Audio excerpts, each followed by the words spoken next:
উনি সুস্থ না হলে অনেক কিছু করতে পারছেন না। বিগত সরকারের বিরুদ্ধে আপনাদের অনেক অভিযোগ ছিল, বর্তমানে সরকার পরিবর্তনের জন্য আপনার বিজয় হয়েছে। মেয়ের ন্যায় বিচার পাবে আশা করছি। হ্যাঁ, ন্যায় বিচার অবশ্যই পাবো। তবে আজকে হিয়ারিং ছিল, মামলাটা ছেড়ে দিয়েছেন রাজাশেখর মান্থা, চিফ জাস্টিসের কাছে পাঠিয়ে দিয়েছেন। এবার চিফ জাস্টিস ডিসিশন নেবেন। আমার বেঞ্চ পরিবর্তন হবে, জানি না কি হবে। উনি ছেড়ে দিয়েছেন মামলাটা চিফ জাস্টিসের ঘরে। চিফ জাস্টিস এবার কি করবেন সেটা আমরা টাইম লাগবে। অভয়ার মায়ের সিম্পেথি ভোট কি আপনি পেয়েছেন বলে মনে করছেন? সারা রাজ্যে এই প্রভাবটা পড়েছে। সারা রাজ্যের মানুষ আগের যিনি সরকার ছিলেন তার অত্যাচারে সত্যি অতিষ্ঠ হয়ে উঠেছিল। মানে নেই রাজ্য তৈরি হয়েছিল আমাদের রাজ্যটা। পশ্চিমবঙ্গ রাজ্যতে সত্যিই কিছু নেই, শিক্ষা নেই, স্বাস্থ্য নেই, কোথাও কিচ্ছু নেই। সেখান থেকে আবার পুনরুদ্ধার করতে হবে সব কিছু। সাধারণ মা থেকে একদম বিধায়িকা হয়ে আমি সাধারণ মাই, বিধায়িকা হয়েছি এটা মানুষের জন্য। আমি যদি ইলেকশনে না দাঁড়াতাম, আমি আরো মেয়েদের যে সুরক্ষা চাই সেটা আমি করতে পারতাম না। আপনিও মা আর তামান্নার মা। হ্যাঁ, আপনি হেরে গেছেন, আপনি জিতে গেছেন। আপনার মেয়ের জন্য যেমন লড়াই, তামান্নার মার কিন্তু কোনো অপমান সহ্য করতে হয়নি। আমাকে যতটা আক্রমণ করা হয়েছে ওই আক্রমণটা তামান্নার মা সহ্য করতে হয়নি। কিন্তু তামান্নার মাও আমাকে ফোন করে বলেছেন যে আপনি তো এখন ক্ষমতা পেয়েছেন হাতে, আমার মেয়ের বিচারটা আপনি যদি করে দেন। আমি বলছি অবশ্যই দেখবো। আমি তামান্নার মায়ের সাথে কি কথা হয়েছে? তামান্নার মা ফোন করেছিলেন আমাকে, কংগ্রাচুলেশন জানিয়েছেন, তারপরে বলছেন যে আমার মেয়ের বিচারটাও যেন আপনি করেন। পট পরিবর্তন হওয়া মাত্র সুজিত গো গ্রেফতার হলো, ইডিকে বললো। কি বলবেন যে এরকম দুর্নীতিবাজ তৃণমূল সবাই গ্রেফতার হবে? আপনারা অবশ্যই হবে। আমাদের মানে সরকার কোনোদিন আমরা অন্যায়কে মাথা চাড়া দিতে দেব না, সেটা আমার এলাকায় হোক আর কোনো এলাকায় হোক। পানিহাটিতে তো দেবই না। পানিহাটির মেয়েদের, মায়েদের, পানিহাটির সুরক্ষা আমি করবই। কামধুনি নির্যাতিতার ভাই প্রসেনজিৎ আপনার পিছনে দাঁড়িয়ে আছে, তারাও কিন্তু এই সরকারের যে বিগত সরকারের বিরুদ্ধে তাদের অনেক ক্ষোভ।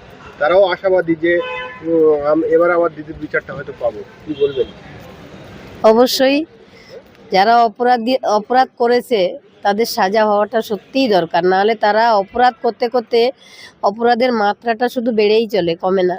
তাদের শাস্তি দিতে না পারলে অপরাধীর সংখ্যাই বেড়ে যাবে, ভালো মানুষ আর থাকবে না। পশ্চিমবঙ্গে একটা ব্যাধিতে পরিণত হয়েছে নারী নির্যাতন। সেই জায়গাগুলো বিগত দিনে যদি এমন কিছু ঘটনা ঘটে না, আপনি ঝাঁপিয়ে পড়বেন তাদের পাশে? অবশ্যই অবশ্যই। রেজওয়ান মারা গেছিল, আন্দোলন করে দিদিমণি অ্যাকচুয়ালি অনেকটাই ক্ষমতায় এসেছিল। কিন্তু রেজওয়ানের ভাই রূপমানের বিধায়ক করে দেওয়ার পরে তার সেই সব খুনিরা তার পিছনে বসেছিল। এরকম হবে না তো? আমার এলাকায় তো হবে না। আমি কোনো অন্যায়কে সমর্থন করব না। সেটা আমার যদি পদ চলেও যায়, আমি পদের লোভ করব না। অন্যায়কে অন্যায় আমি বলেছি, বলবো। সেই সব অপরাধীরা প্রভাব খাটিয়ে হয়তো বিজেপি যোগদান করলো, না, আমি সেটা হতে দেব না। আমার এলাকায় অন্তত সেটা আমি হতে দেব না। আমি সেটাও বলেছি যে কোনো ওই তৃণমূল থেকে আসা ওই দুর্নীতিবাজ কাউকে আমরা অ্যালাউ করব না। মুখ্যমন্ত্রীও বলেছেন এটা, এবং ওই হ্যাঁ রাজ্য সভাপতি শ্রমিক ভট্টাচার্য মহাশয়ও এটা বলেছেন। আমরা দেখেছি যে যেদিন ফল ঘোষণা হয় সেদিন সকালে বলছে জয় বাংলা, আর 2:30টার দিকে তারা বলছে জয় জয়। তারাই সমস্ত এলাকায় তাণ্ডব চালাচ্ছে। কালকে আমি নবান্ন থেকে যখন নিয়ে মুখ্যমন্ত্রীকে বললাম আমি এটা, যে এলাকায় কিছু দুষ্কৃতী হঠাৎ করে রং বদল করে এরকম করছে, তখন সবাই বলছিল যে আমাদের সবার এলাকায় এটা হচ্ছে। আমি ক্যানিং পূর্ব বিধানসভা থেকে বিলং করি। ইতিমধ্যে আমরা দেখতে পাচ্ছি যে ক্যানিং পূর্ব বিধানসভায় যারা সক্রিয় তৃণমূল কর্মী, যাদের অত্যাচারে ক্যানিং পূর্ব বিধানসভার মানুষ অসুস্থ, তারাই এখন বিজেপির ছোটখাটো নেতার হাত ধরে জয় শ্রীরাম বলে এখন তারাই সেই না, এই ছোটখাটো নেতা বলছেন, এই নেতাদেরই বলবো ওদের যেন সাপোর্ট না করা হয়, কারণ এটা রাজ্যের নির্দেশ আছে, আমাদের মুখ্যমন্ত্রীর নির্দেশ রয়েছে এটা। আপনি মুখ্যমন্ত্রীকে আমার তরফ থেকে একবার বলবেন যে যারা তৃণমূল করেছে তাদের তৃণমূল করতে দিন, তাদেরকে যেন বিজেপি তার না নেওয়া হয়। হ্যাঁ, অবশ্যই বলবো, এটা তো আমিই বলেছি।